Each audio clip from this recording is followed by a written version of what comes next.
The house that wasn't mine. The late afternoon sun streams through the bay windows of my parents' house, laying soft gold ribbons across the living room floor that I hadn't planned on coming here today. A last-minute meeting cancellation in Portland left a quiet space in my schedule, a rare thing for someone whose life runs on calendar alerts and deadlines. That I closed the door gently behind me, smiling at the familiar creak that still hasn't been fixed. Dad's been meaning to get to it for years, carrying a bag of sourdough from Mom's favorite bakery. I head toward the kitchen, expecting warmth, laughter, maybe coffee brewing. Then I hear my name. Once the appraisal goes through, we can finally list it. Claire's payments don't count. They were gifts. My mother's voice drifts casually from the kitchen, calm and sure, like she's discussing the weather. My feet stop moving. The paper bag tightens in my hand. Dad laughs softly, the sound I grew up trusting, only now it sounds hollow. She never asked for proof. He says that my sister's voice follows, small and hesitant. But what if she finds out? I freeze in the hallway, the words sinking like stones. My pulse stays steady, a strange calm in the middle of the collapse. My analytical brain starts sorting the details while my heart fights to breathe. 7 years. $90,000. Every payment I sent, temporary help, until they got back on their feet. Last week's $1,800 transfer is still pending on my app. I think about the moments I brushed off. Mom asking about refinance rates, Dad joking about property values, the glossy real estate flyers tucked under the mail, pieces that never quite fit, until now that I was always the dependable one. The responsible daughter. At 16, Dad handed me a paintbrush and called it character building. Lena got to stay inside, too gentle for heavy work. Mom's favorite saying still echoes. Family helps family, except it always flowed one way. From me, the floor creaks beneath me, my betrayal makes itself known. Mom's head snaps up, surprise flickering across her face. Claire. We didn't know you were coming. Her hand reaches for the necklace I bought her last Christmas. Oh, we were just going over paperwork, she says quickly. No, I answer, my voice steady, new. You were planning to sell the house I've been paying for. Dad steps in, his voice sharp with irritation. Don't exaggerate. You wanted to help. It was a gift. That word, gift, slices clean through the air. Mom recovers with her practiced guilt.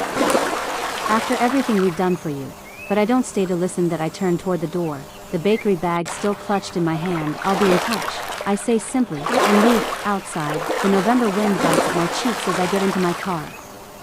The house that stole my years shrinks in the rearview mirror. For the first time, leaving feels like freedom. Back in my apartment, rain streaks the windows as I spread out years of bank statements and receipts across my table, every dollar accounted for. Every temporary loan, clearly documented. Then I find it, an email accidentally copied to me months ago. Dad's words. Once we sell, we won't need Claire's checks anymore. The truth glows cold on my screen.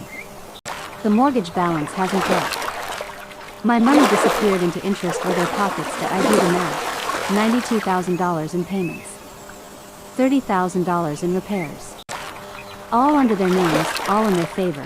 When Mom's text arrives later that night, we've changed the locks. You don't live here anymore. It doesn't break me that IT sets me free. The next morning, I meet with an attorney. Your documentation is solid, he says. We'll file for constructive trust and unjust enrichment. The retainer check burns in my hand, but for once, my money is fighting for me. Days later, a cease and desist letter arrives. Formal, expensive, desperate. They're afraid of losing control. Afraid of me finally standing up. Family calls pour in. Guilt trips disguised as concern. Claire, how could you do this? Your parents are heartbroken. But heartbreak isn't theft, and love isn't manipulation. I scroll past my sister's latest post. Her smiling on the porch I paid to fix. Family is everything. The caption reads that I almost laugh, maybe. But not this kind. As I gather the last of my receipts, ready to face court, I finally understand. They didn't just take my money, they took my trust. But now, I'm taking it back. Every dollar, every boundary, every ounce of self-respect they thought I'd never claim. The courthouse smells faintly of old paper and lemon polish, the scent of other people's battles. I sit at the wooden table beside my attorney, hands folded, calm on the surface but pulsing underneath. Across the room, my parents whisper to their lawyer, faces drawn tight. Mom won't meet my eyes. Dad looks everywhere but at me. 7 years of silence and guilt condensed into a single morning. The judge glances through my binder. Pages of receipts, transfer records, text messages, bank confirmations. Each page a scar I'd once hidden under family loyalty. Miss Turner, the judge says, looking up. You're claiming an equitable interest in the property?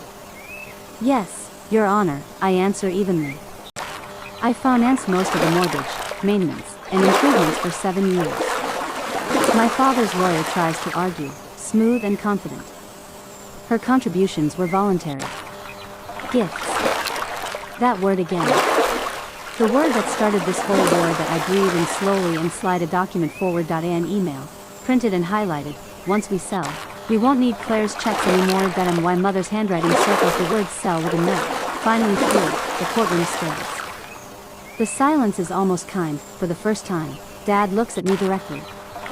I see something like regret, or maybe just fear. The judge nods slowly. I'll need time to review all evidence, but on the surface, this appears to meet the threshold for constructive trust. My attorney leans close, whispering, that's very good. By the time I step outside, the morning rain has turned to sunlight. The courthouse steps gleam wet and bright. I take a breath that feels like oxygen after years underwater. Weeks later, the decision arrives by email, judgment in favor of the plaintiff, equitable ownership established. The house can't be sold without compensating me in full. $92,000 plus costs. The number doesn't make me cry. The justice does. Mom sends one final text that night that I hope you're happy. You ruined this family. I stare at it for a long moment before replying. Oh, Mom. I finally stop letting it ruin me, then I block her number. A month later, I stand outside the house one last time. A for sale sign leans in the yard, rain streaking down its white surface. The curtains are drawn. The porch swing creaks in the wind, the same swing where Lacey once laughed about summer lemonade. I don't go inside. I don't need to. That house was never mine, not really. It belonged to the version of me who thought love was measured in money. When I turn away, it's not with anger. It's with peace. Back in Seattle, sunlight spills through my apartment window, glinting off fresh flowers on my kitchen table. My new place is small, simple, quiet, but every square foot belongs to me. No shared ownership. No guilt. No conditions, just freedom.